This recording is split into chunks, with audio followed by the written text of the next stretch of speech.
I run a private campground. My family has owned it for generations now. It's about 300 acres, most of that shaded by forest and the rest is an open field. We host events like dog clubs, music festivals, etc.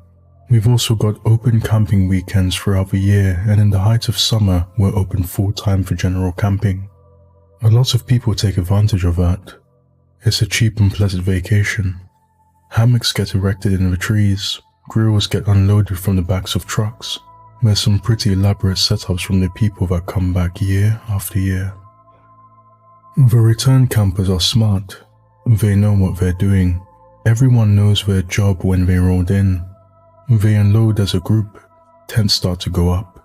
Community areas and kitchens go in the same place year after year, where they've found the land suits their setup best.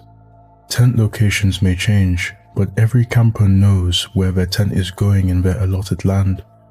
It's a far cry from the disheveled masses that show up and simply expect everything to work out with no prior planning. By noon on setup day, the experienced campers are sitting under their day shades, sipping beer, while the newbies are relocating tents because they didn't leave enough room for walkways. I've tried to help. I put together a guide that everyone receives in the mail once I have their registration info and payment. Sure, the postage is a bit of an expense, but I feel having a hard copy makes them more likely to read it. Not having to fill out as much paperwork with the police is worth the money. I've titled the brochure, How to Survive Your Camping Experience. I wish people would take that name more seriously. The first page is full of practical advice, stuff like 1. Have a sturdy waterproof container that holds a spare change of clothes and a blanket.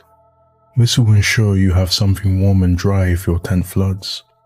2. Place solar lights near your tent stakes. This will keep people from tripping over them or the ropes at night. 3. If the ground is soft from heavy rain, reinforce tent stakes either by weighing them down or by using longer stakes. They can be pulled out of the ground by a strong wind otherwise. 4. When planning your camp, allocate 3 extra feet per tent.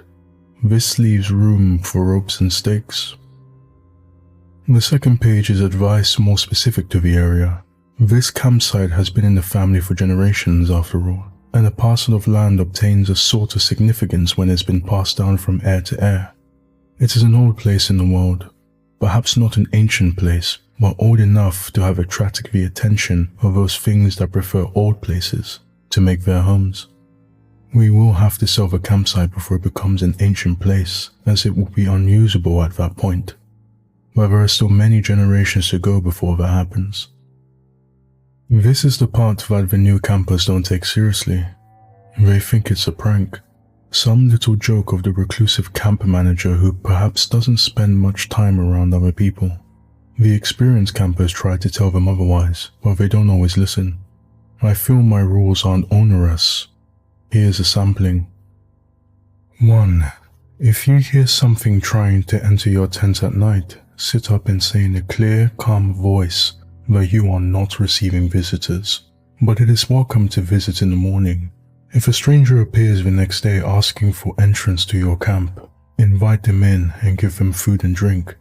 This will give you good luck for the rest of your stay. 2. Fairy rings are generally benign.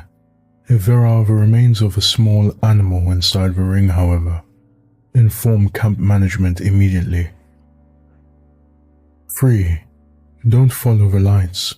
I can't believe I even have to say this one. Don't follow the lights. 4. If you see a group of people dancing in a circle around a fire, you may join them. If they welcome you in, dance with them until the music ends. Do not look at the musicians. If they do not welcome you, but instead stop and stare, back away slowly and then leave. If they follow you, you can try to run, but it is likely already too late. Pray that death comes swiftly. I confess it's a haphazard list, but there's a lot of vicious things out there and they all function in slightly different ways. I do some things as part of camp management in an effort to minimize the danger to my campers. We set out traps for the creatures stupid enough to fall into them, so they can be dispatched by my uncle and his 2 sons. We're closed during Pentecost, on Midsummer Day, and other significant times of the year. But we can't do everything. We can't save people from themselves. Every morning I circle the camp in a 4-wheeler. My staff does the same a couple times a day. We look for any new developments on the land. A tree that needs pulled down, for example, and campers know they can hail any of us if they need something. I leave directly after I finish my breakfast and a cup of coffee. My house is on a campsite, so it's especially easy for me to take the morning shift. There's never many people awake yet, so it was especially notable when I saw a man approaching me ahead, walking down the middle of the road. He looked unremarkable. They always do, but he walked slowly and deliberately. His head bowed so that it was difficult to see his face, and he carried before him in both hands a human skull. I pulled the 4-wheeler over and waited, my stomach twisting in fear. Rule 12. If you're approached by a man offering you a drink from a cup made out of a human skull, accept. It would taste foul and you will not be able to eat without vomiting for the next 24 hours, but this is better than what he would do to you if you refuse. I have drunk from the cup before, and it's how I learned of his existence and subsequently added him to the rules. He stopped me on the road, and at that time, I thought he was a camper needing assistance, until he handed me the skull cap and bade me to drink. I did, as I had already learned that when a being of power asks something of you, it is better to comply. It may not be enough to save you. Sometimes they invite you to partake in your own demise, but the odds of compliance are better. He lifted a cup to my lips and I drank. One swallow, another. He kept the cup there. His thin fingers brushed my hair back while it slipped past my ear, and I drank it in entirety. The water inside tasted bitter and salty, with a vegetable undertone. My stomach twisted and I swallowed hard, struggling to keep it down. "Thank you for the drink," I said when I was done, trying to sound sincere. He knew I lied, for he smiled briefly in weird humor, his dark eyes flashing with cold amusement. "It is wise not to refuse," he replied. He told me what he would have done had I not drunk, and my insides crawled with horror as he spoke, and I wanted him to stop, but to interrupt would have been a dire insult. His words were etched into my memories, and for days after I wept whenever I thought of the fates I had so narrowly avoided. I still feel cold and small when I think of the things he told me. That evening, I threw up my dinner. I threw up the crackers I ate. I even threw up water. Finally, I stopped eating and drinking altogether and waited for a full day to try again. I was weak and miserable, but I survived. Now, seeing a man approaching on the road, I mentally cursed my misfortune. This was our busy time of the year, and I couldn't afford to be sick for a day. He stopped just before he reached me, raised a hand and beckoned for me to come closer. He didn't raise his head until I stood just across from him, and when he did, he flashed that thin, dry smile at seeing the expression of dread on my face. "Are you not thirsty?" he asked mockingly. "Not particularly, but if you wish to offer me a drink, I will not be so rude as to refuse." My heart hammered in my chest. "Let him release me," I silently pleaded. He put a hand over the top of the skull, covering up the carved opening and the water inside. "Be at ease. I did not come to offer you a drink. I came to give you a warning. Some of your charges have conducted business with the children." I stood there, staring blankly at him in incomprehension. He sighed, almost imperceptibly, and even though his expression did not change, I felt the weight of his disapproval when he spoke next. These ancient beings do not enjoy having to explain themselves. "The children with no wagon," he said, speaking slowly, as if that would help me understand. "Someone will ask for them."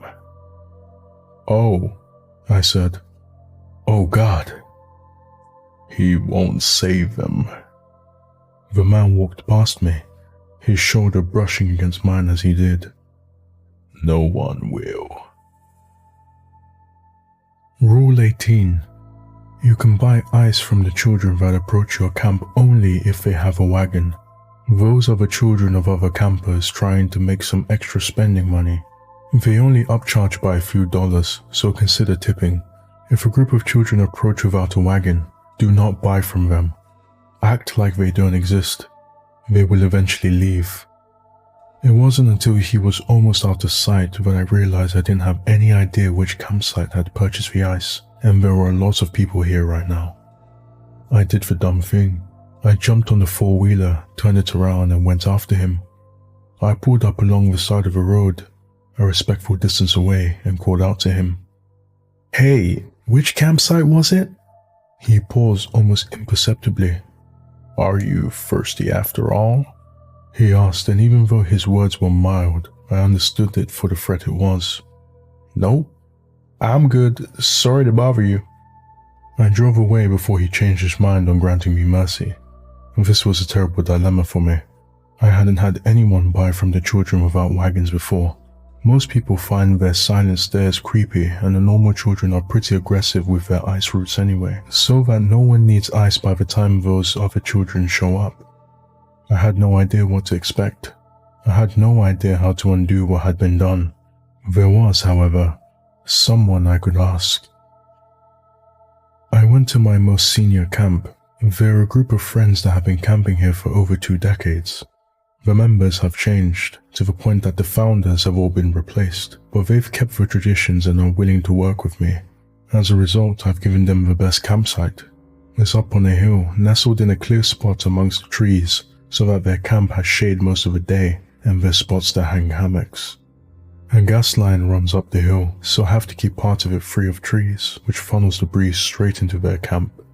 It's noticeably cooler there than the rest of the site. It's also the most dangerous. I heard their shouting before I arrived. I slowed, cutting the noise of the engine down enough that I could make out the words. I needn't have bothered. It was nothing but cursing. I couldn't tell if it was an inter-camp dispute. Doubtfully, they kept the drama to a minimum. Or if they were angry at another group. Plausible, they had a couple feuds going on with the younger camps. Or if it was anything else. Bracing myself, I hopped off the vehicle and walked in past a line of tents that marked their boundary. There were 5 people in the common area, clustered around the beer kegs. They had a cooler that was outfitted with 4 taps, and they ran lines through a steel plate that was packed with ice, providing access with chilled beer from the tap at any time. The kegs were all homebrew. Right now, they had all 4 taps open and dark liquid was spilling out onto the ground. There was an odd smell in the air that turned my stomach. Like a butcher's shop, I thought, finally placing the smell. Is that blood? I ventured, walking closer. Yes. The woman that did the brewing kicked one of the kegs. All of them are blood. I told them I've come to talk to the thing in the dark. I had a question, I said, and I could also ask about the kegs while I was at it. Sure. She jerked her head at the back of the camp, where the trees crowded in close enough so that their shadows overlapped and the forest floor was noticeably darker under the lattice of their own branches. We haven't seen the solars go out all week though, so maybe it's not home. Rule 10. Keep track of what time the charge on the solar lights typically runs out. If the solars go out before then, do not leave your tent until sunup. Do not open the tent, not even to look. Stay in your tent, try to sleep, and wait for daybreak. I crept into the forest, wincing at the branches that cracked under my feet. Some of the creatures in the campsite were less malevolent than others. So long as they were respected, they wouldn't kill you or even seriously harm you. I'd spoken to the creature in the dark only once before, when I thought to put the senior camp near its lair.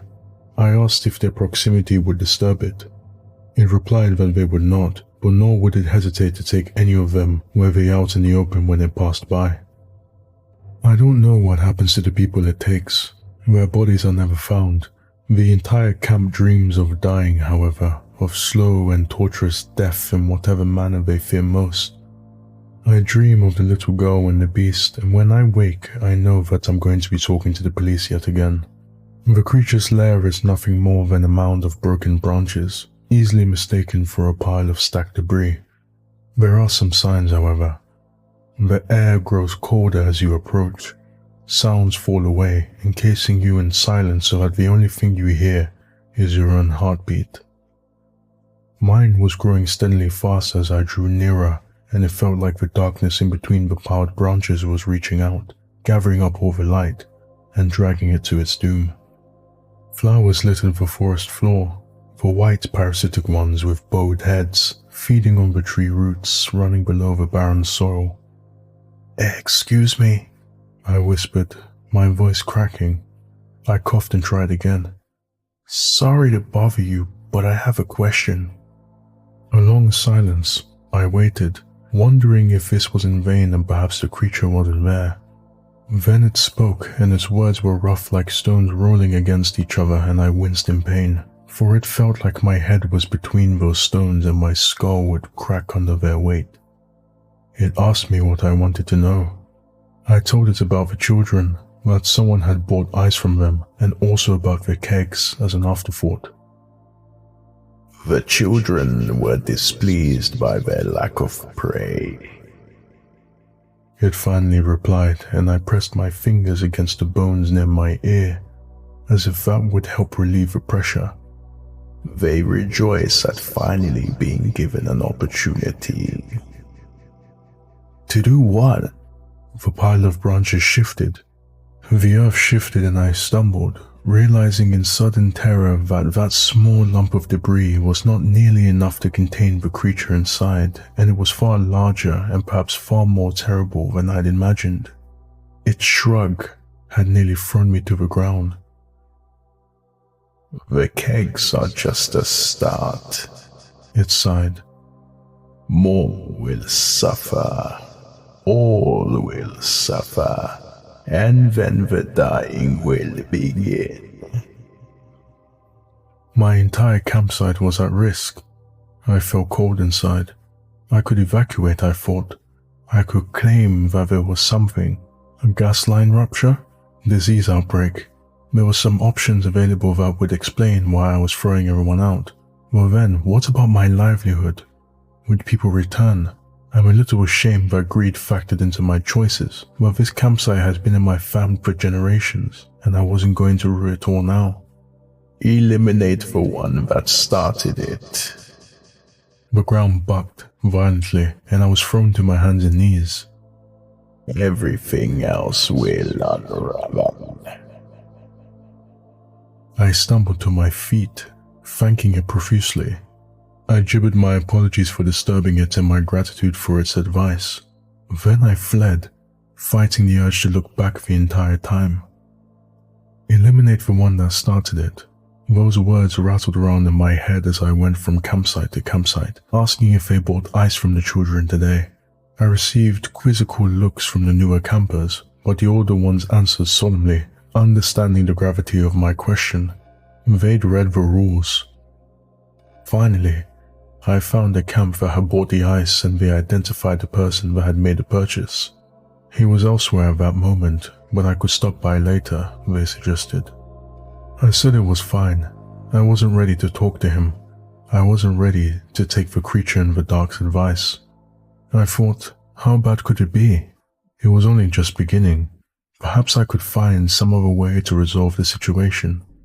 I spent the evening digging through my books of camp management and folklore, trying to find some sort of ritual or appeasement I could try. Yet the creature had said that the children were tired of not having prey. Prey I denied them with my rules, and that this would only get worse and worse until people started dying, that everyone was in danger. Night fell and I reluctantly abandoned my efforts until the morning. My worry made it impossible to sleep through the little girl weeping outside my window begging to be let in. She's not in the rules. She only harasses members of my bloodline. I was almost relieved when the beast came and dragged her off while she screamed in mortal terror, signaling that dawn was near. I threw on some clothing and jumped on my four-wheeler. I even skipped making coffee. I needed to see what had happened overnight. The man with the skull cap stood on the road, staring off into the trees and calmly sipping the water inside like he was taking his morning tea. I pulled up close by and killed the engine so we could talk. "Skipped your coffee, did you?" he asked. "Want a drink?" "I'm quite satisfied, but I'll gladly accept if you wish to share," I replied with gritted teeth. That thin smile again. Now he was just messing with me. I looked in the direction he was staring. A slew of people, 12 in all, dangled in midair. For one brief, horrifying moment, I could only think of a time I'd found someone that hadn't heeded my rules. Their gutted body dangling uncomfortably close to my house, like it was a warning. How the police had let me do most of the work getting it down while they waited on the ground with their damned paperwork. I don't make my staff clean up the remains. That's asking too much. These were alive. I almost wept with relief. They'd been pulled from their tents and stripped naked, then taken into the woods. Their bodies were covered with bruises and scratches from being violently dragged across the ground. Then they'd been hoisted up into the trees and left hanging by their ankles from the boughs. "Next time, it would be their flayed skin hoisted in the branches," the man said. "You should end this quickly." "I'm surprised by your concern." "I need people to share a drink with," he murmured. "I can't do that if everyone dies." I had to get my brother and both my uncles to help get the terrified campers down.